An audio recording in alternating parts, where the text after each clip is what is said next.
नमस्कार शेतकरी बंधूंनो, मी डॉक्टर प्रकाश सावंत, यारा फर्टिलायझर. मी आज श्री राजेंद्र चौधरी यांच्या केळी प्लॉटमध्ये उभा आहे. या केळीच्या प्लॉटमध्ये संपूर्ण यारा खतांचा वापर केलेला आहे.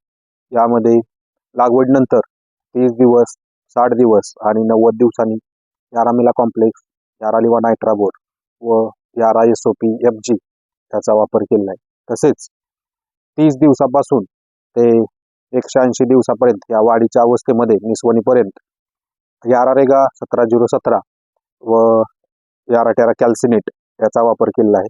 तसेच फवारणीद्वारे करप्याच्या किंवा अळीच्या फवारणीसोबत याराविटा झिंट्रॅक व याराविटा बोर्टॅक याचा वापर केलेला आहे. त्यानंतर निस्वन ही थंडीमध्ये होत होते आणि निस्वनीला समस्या होत्या. यामध्ये त्यांनी यारारेगा 12-0-23 याचा वापर केलेला आहे. त्यामुळे त्यांची निस्वन हे 10 ते 12 दिवसामध्ये 75 ते 80% झालेले आहे.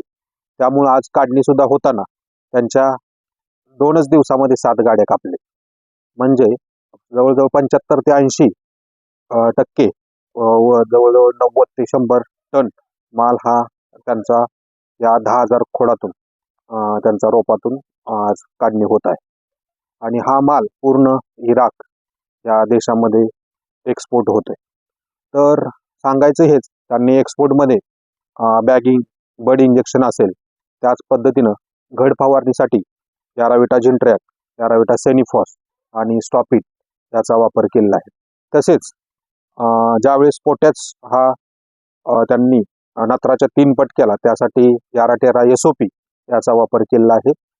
पूर्ण निस्वन नंतर त्यांनी 12-0-23 व आलटून पालटून याराटेरा SOP याचा वापर केला आणि 10 ते 12 दिवसातून एकदा याराटेरा कॅल्सिनेट असं एकूण याराचं त्यांनी शेड्यूल पूर्ण अवलंबलेलं आहे. यामध्ये त्यांना जवळजवळ 42 ते 45 रुपये प्रति झाड खर्च आला आणि त्याला आज गुणवत्तापूर्ण तुम्ही बघताय की केळीची वाद्याची लांबी असेल, केळींची संख्या आणि एकूण फण्यातील अंतर जे आहे किंवा एकूण फण्यांचं नियोजन असेल त्यांचं, हे वाखाणण्याजोगं आहे. त्यामुळेच आज एक्सपोर्ट होतोय. तर शेतकरी मित्रांनो, शेवटी सांगताना असं वाटतंय की तुम्हाला जर गुणवत्तापूर्ण किंवा एक्सपोर्ट केळी करायची असेल तर चांगल्या गुणवत्तापूर्ण खतांची आणि कमी pH असलेल्या खतांची आणि तसंच मार्केटमध्ये स्वस्त असलेल्या यारारेगा खतांचा वापर करणं जरुरी आहे. त्यासाठी आपण अवश्य याचा वापर करावा. धन्यवाद.